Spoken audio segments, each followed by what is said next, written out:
ठीक है। तो आज का हमारा टॉपिक है इंडियन मेडिसिन। क्लास शुरू करने से पहले मैं आपको बता दूं, कुछ भी लिखने की जरूरत नहीं है। क्लास के नोट्स आपको डिस्क्रिप्शन बॉक्स में दे दिए जाएंगे, वहां से आप डायरेक्ट डाउनलोड कर सकते हैं। तो शुरू करते हैं हमारा मैन एंड मेडिसिन वाले चैप्टर का पहला topic, that is Indian medicine. और उसी के तहत मेनली जो पूछा जाता है दैट इज आयुर्वेदा के बारे में हम थोड़ा सा पढ़ेंगे। ठीक। अब मैन एंड मेडिसिन वाले चैप्टर में ये सारे टॉपिक्स हैं, वो थोड़ी थोड़ी सी जानकारी हमको इनके बारे में होनी चाहिए, तो थोड़ी थोड़ा सा हम थोड़ा सा देखेंगे। ठीक है। तो आज का टॉपिक शुरू करते हैं, दैट इज इंडियन मेडिसिन और उसके तहत Ayurveda.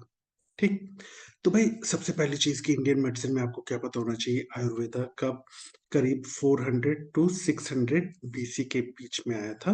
Golden age of Indian medicine जो कही जाती है ना, दैट इज 800 बीसी से 600 एडी के बीच की golden age of Indian medicine कहा जाता है।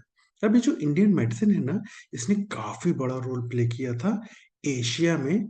मतलब समवॉट सिमिलर है, जैसे कि ग्रीक मेडिसिन ने काफी बड़ा रोल प्ले किया है वेस्ट में, वैसे ही इंडियन मेडिसिन ने भी काफी बड़ा रोल प्ले किया है एशिया में। ठीक है।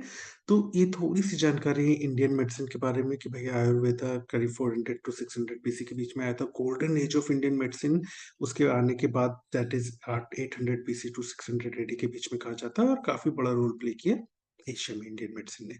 अब आयुर्वेदा के बारे में अगर हम बात कर रहे हैं, तो फिर आयुर्वेदा को भी देख लेते हैं कि भाई आयुर्वेदा है क्या। आयुर्वेदा एक तरह से it's a knowledge of life, या फिर कह सकते हैं कि वो नॉलेज जो कि जिंदगी को लंबा करने में मदद करता है, that is which helps to prolong life. ठीक। तो आयुर्वेदा के बारे में एक चीज जो आपको पता होनी चाहिए ना, कि ये डिराइव कहाँ से हुआ है।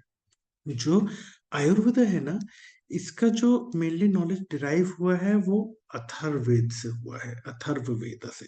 अब अथर्ववेद क्या है, आउट ऑफ चार वेदा जो हैं, चार वेद हमारे कौन कौन से होते हैं देखो, ऋग्वेद होता है, समवेद होता है, यजुर्वेद होता है और अथर्ववेद होता है। तो जो फोर्थ वेदा है दैट इज अथर्ववेदा, उससे जो मेडिकल नॉलेज हमने डिराइव किया उससे हमको आयुर्वेदा मिला। तो ये थोड़ी सी जानकारी आपको पता होनी चाहिए कि भैया ये जो आयुर्वेदा है ये डिराइव कहाँ से हुआ है, दैट इज अथर्ववेदा से। ठीक। अब आयुर्वेदा के तहत जो बहुत इंपॉर्टेंट चीज आपको पता होनी चाहिए ना, that is Tridosha theory of disease. अब ये त्रिदोषा थ्योरी ऑफ डिजीज क्या है, इसमें कहा जाता है कि कोई भी जो बीमारी होती है ना, वो कब होती है, जब तीन ह्यूमर्स जो हैं उनके बीच का इक्विलिब्रियम डिस्टर्ब होता है। अब तीन ह्यूमर्स कौन से हैं, तो ये तीन ह्यूमर्स जो हैं वो है वत, पित्त और कफ। वत का मतलब विंड, पित्त जो है वो गॉल फ्लूइड से रिलेटेड है, और कफ बोले तो म्यूकस से रिलेटेड। तो जब इन अपने शरीर में ये जो तीन चीजें हैं इनका इक्विलिब्रियम बिगड़ता है, तब कोई बीमारी होती है। और ये तीन हमस कौन से हैं, दैट इज वत, पित्त और कफ, यानी कि विंड, गॉल फ्लूइड और म्यूकस।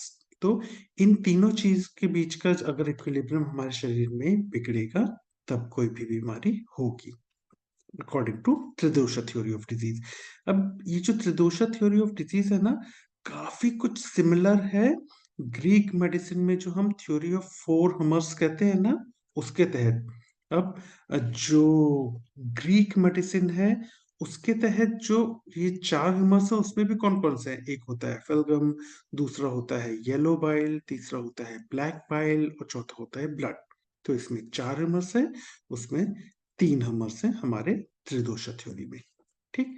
तो ये थोड़ा सा जानकारी पता होनी चाहिए कि भाई त्रिदोषा थ्योरी ऑफ डिजीज क्या होता है। अब ये जो साइन है ये याद रखना, इनफैक्ट हमने जब हेल्थ केयर डिलीवरी सिस्टम पढ़ा था उसमें भी हमने आयुष विंग के बारे में पढ़ा था, याद है? आयुष विंग के बारे में। तो आयुष का जो लोगो होता है ना, ए फॉर क्या होता है इसमें, ए फॉर होता है आयुर्वेदा, वाई फॉर होता है आपका योगा, यू फॉर होता है यूनानी, एस फॉर होता है सिद्धा एंड एच फॉर होता है होम्योपैथी। ठीक। तो ये जो आयुष विंग के तहत ये लोगो है ना, इसको याद रखना, क्योंकि अगर आपको ये लोगो आता है तो पता होना चाहिए कि ये आयुष का लोगो है जिसके अंदर ए फॉर आयुर्वेदा है। ठीक।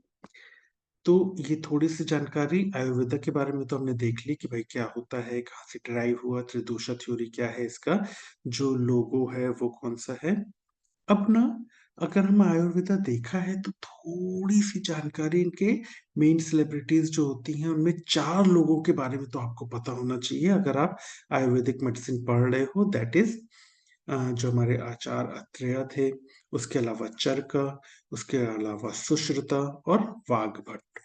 तो ये 4 लोगों के नाम आपको पता होने चाहिए और थोड़ी-सी जानकारी इनके बारे में कि क्या इन्होंने किया था और क्यों इनके बारे में जानकारी पता होनी चाहिए। तो जो अत्रेय थे, वो एक्चुअली जो यूनिवर्सिटी तक्षशिला यूनिवर्सिटी काफ़ी पुरानी जो तक्षशिला यूनिवर्सिटी ना, उसके समय के फिजिशियन और टीचर कहे जाते हैं। First physician and teacher. तो जो हमारे आचार्य अत्रेय थे, इनके बारे में थोड़ी-सी जानकारी कि भैया तक्षशिला यूनिवर्सिटी और फर्स्ट फिजिशियन एंड टीचर। जो दूसरे हैं दैट इज़ चरक। चरक के बारे में कहा जाता है कि चरक जो है वो फादर ऑफ इंडियन मेडिसिन है और इन्होंने अपना जो सारा वर्क है उसको कंपाइल किया है चरक संहिता में। ये कब थे, कौन से एरा में? तो ये फिजिशियन थे बुद्धिस्ट किंग कनिष्का के समय। ठीक? तो चरका के बारे में एक और चीज़ जानकारी पता होनी चाहिए कि इन्होंने जो अपना वर्क कंपाइल किया है चरक संहिता में, उसमें इन्होंने करीब 500 औषधियों के बारे में मेंशन किया था। That's why called as father of Indian medicine. तो इस पे आपको वाइवा में पूछा जाता है कि फादर ऑफ इंडियन मेडिसिन कौन है?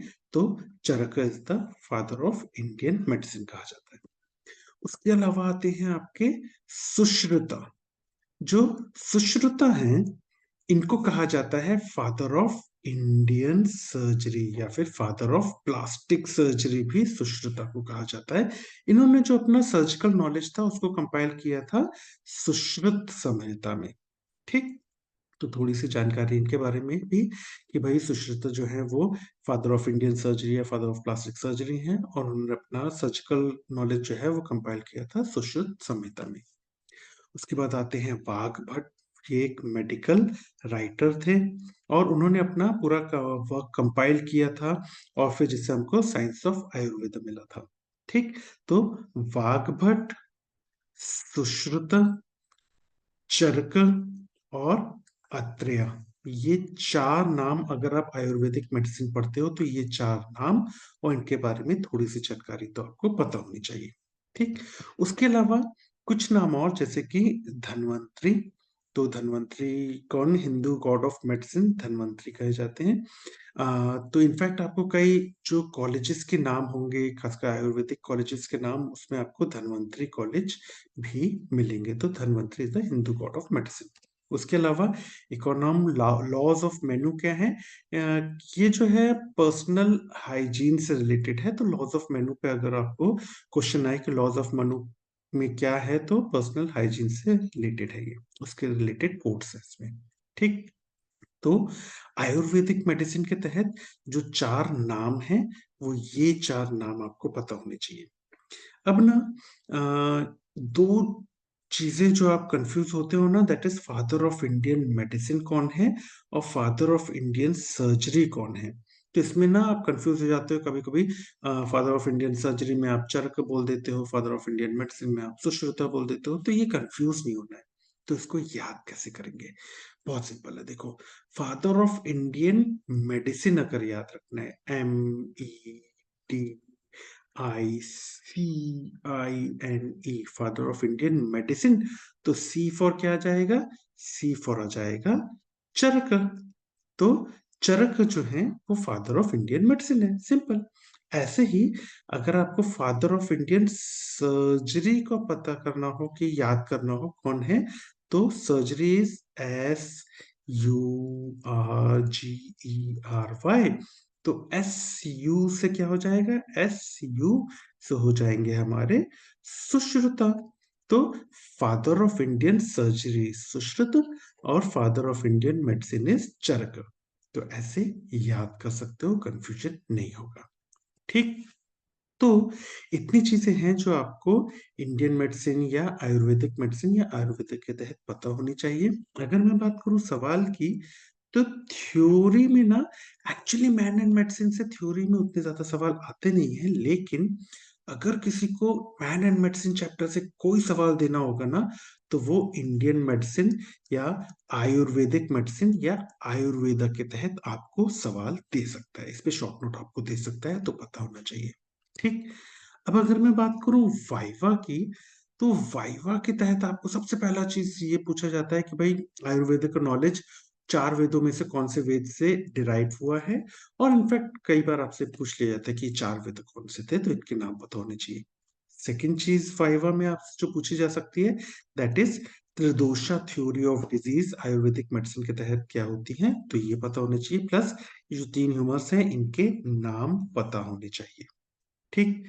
तो ये दूसरी चीज़ वाइवा की।